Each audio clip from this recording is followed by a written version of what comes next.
మాట్లాడక అధిక మాట్లాడు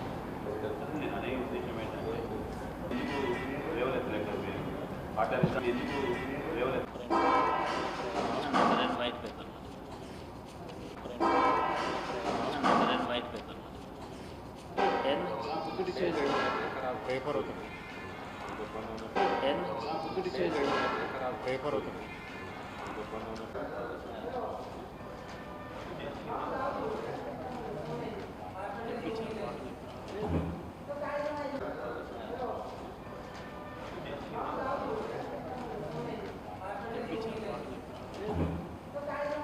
నదీప్ ఒక పేపర్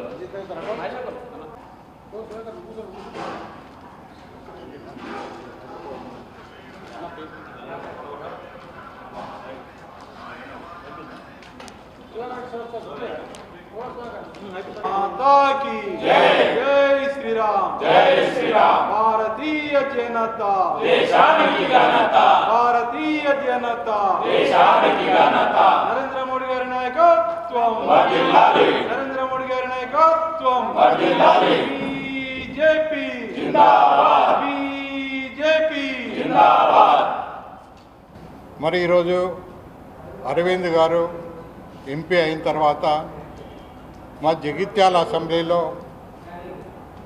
సీనియర్లు అందరినీ కూడా పక్కకు పెట్టే ప్రయత్నం అప్పటి నుండి చేస్తూ ఉన్నారు. అనేక సమస్యలు అనేక రకంగా ఇబ్బందులు పెట్టింది మమ్మల్ని. మేము ఏ కార్యక్రమానికి కూడా పాల్గొనకుండా అడ్డుకున్నారు. పార్టీకి సంబంధించిన ఏ కార్యక్రమం కూడా మమ్మల్ని పాల్గొనివ్వలేదు. పార్టీకి సంబంధించిన కనీసం ఒక ఫ్లెక్సీలో మా ఫోటోలు ఉంటే కూడా ఆ కార్యక్రమాన్ని క్యాన్సిల్ చేస్తామని బెదిరించి ఫ్లెక్సీలు తీయించినటువంటి పరిస్థితి ఉంది.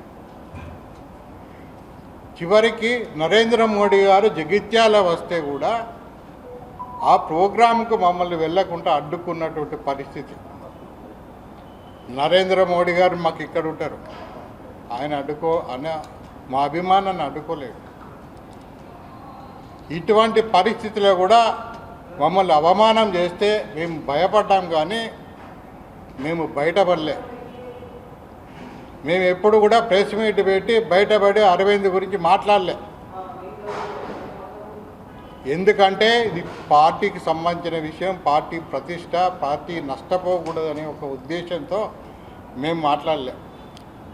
కానీ ఈరోజు తన పార్లమెంటు పరిధిలో అక్కడ నిజామాబాద్ నుండి ఇక్కడ జగిత్యాల వరకు మొత్తం పార్లమెంటు పరిధి మొత్తంలో ఉన్నటువంటి సీనియర్ కార్యకర్తలు, గత 20-30 సంవత్సరాలు 40 సంవత్సరాలు పనిచేస్తున్న సీనియర్ కార్యకర్తలందరినీ కోవర్టులు అని, ఈ కోవర్టులు వీళ్ళందరినీ కూడా పక్కకు జరిపేసి పార్టీని ప్రక్షాళన చేస్తూ ఉంటారు. అసలు పార్టీ ఎక్కడిది? పార్టీ నిర్మాణం అప్పుడు ఉన్నవా? అసలు జగిత్యాల గడ్డ మీద చూసుకుంటే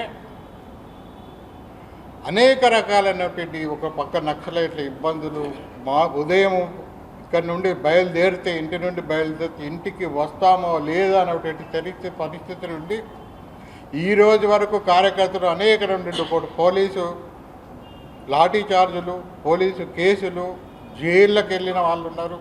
ఇప్పటి కూడా కేసులు నడుస్తున్నటువంటి పరిస్థితి ఉంది. అటువంటి పరిస్థితిలో నిర్మాణం చేసినటువంటి కార్యకర్తలందరినీ కూడా అరవింద్ అనే అతను అవమానం చేస్తూ ఉన్నాడు. మీకు ఆదర్శం ఎవరు? మీ అయ్యా, మీ నాన్న ఆదర్శం. మీ నాన్నది అంత పెద్ద విగ్రహం పెట్టినావు, అందరు బీజేపీ కార్యకర్తను తీసుకుపోయి నువ్వు నివాళులు అర్పించుకున్నావు. ఏమి ఆదర్శం? మీ నాన్నని చూసి నేర్చుకోమంటావా? మేము మీ నాన్నని ఎగ్జాంపుల్ కాదా? మొత్తం అన్ని పదవులు అనుభవించి, కాంగ్రెస్ పార్టీలో ఉన్న పదవులన్నీ అనుభవించిన తర్వాత పార్టీ ఓడిపోతే బీఆర్ఎస్ పార్టీలో రాజ్యసభ సభ్యుని కోసం బీఆర్ఎస్ చేయనటువంటి చరిత్ర మీద మేము ఎవరిని ఆదర్శం చేసుకోవాలి? నిన్ను చూసి ఆదర్శం, నువ్వు ఆదర్శమా మాకు? మీ నాన్న ఆదర్శమా, లేకుంటే మీ కుటుంబం ఆదర్శమా? మిస్టర్ అరవింద్, నేను చెప్తా ఉన్నా, నీవు పార్టీ నీది కాదు, పార్టీని నిర్మాణం చేసిన అనేక మంది ఉన్నారు, అనేక మంది మేము. మాకు ఆదర్శము రామన్న, గోపన్న, జితేందర్ రెడ్డి, మధుసూదన గౌడ్ ఆదర్శం మాకు. అంతేగాని నువ్వెప్పుడు కూడా మాకు ఆదర్శం కాదు. నీకు వాళ్ళే ఆదర్శం. మాలాంటి కార్యకర్తలు అనేక సంవత్సరాల నుండి పనిచేస్తున్నటువంటి కార్యకర్తలు నీకు ఆదర్శం. అంతేగాని నువ్వే పార్టీ అయినా, పార్టీ అంటే నువ్వే. నువ్వు లేకముందు పార్టీ లేదా? పార్టీ నువ్వు లేకముందు పార్టీ అంటే పార్టీ అనేది నిజామాబాద్ని తీసుకొని నిజామాబాద్ ఎండల లక్ష్యం అన్న మీ నాన్నను 2 సార్లు ఓడగొట్టాడు. 2 సార్లు కూడా మీ నాన్నను ఓడగొట్టి తెలంగాణ ఉద్యమ సమయంలో ఓడగొట్టిండు.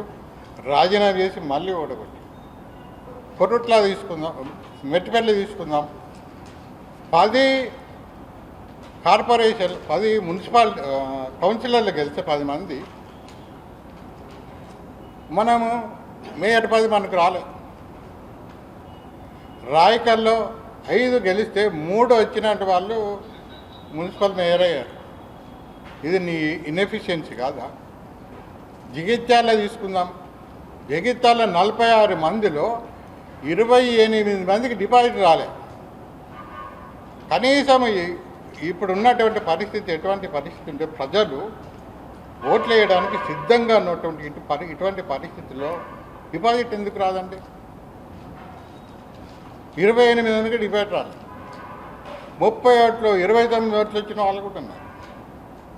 ఇదా నువ్వు నిలబెట్టిన పద్ధతి? అనేక మంది సీనియర్లను వాళ్ళు ఎవ్వరు కూడా టికెట్లు ఇవ్వకుండా వాళ్ళని అడ్డుకోవాలి. ఇది చెయ్యి చూపిస్తే, ఏళ్ళు చూపిస్తే ముస్లింస్ మీద చెయ్యి నరికెత్తమన్నా మీ నాన్న ద్రోహి, హిందువులకు ద్రోహి మీ నాన్న. మీ అయ్యను తీసుకపోయి ఆ విగ్రహం పెట్టి బీజేపీ లీడర్లు అయితే ఓపెన్ చేపించుకుంటారు. బీజేపీ క్యాడర్ని తీసుకపోయి నివాళులు అర్పిస్తారు. ఆయనను మేము ఆదర్శం తీసుకుంటామా? మాకేం అవసరం? నీ ఫ్యామిలీకి నా ఫ్యామిలీతో కంపేర్ చేసుకుంటాను. నా ఫ్యామిలీ చరిత్ర ఏంది? మొత్తం కుటుంబం ఆర్గనైజేషన్ కోసం బతికిన కుటుంబం. నాన్న 1972-76 తను సమితి ప్రెసిడెంట్గా ఉన్నాడు. దాదాపు 100 గ్రామ పంచాయతీలకు సమితి ప్రెసిడెంట్. రాజకీయాలు వదిలేసి ఆర్ఎస్ఎస్లోకి వెళ్ళిండు. ఆ రోజు వెళ్ళిండు అంటే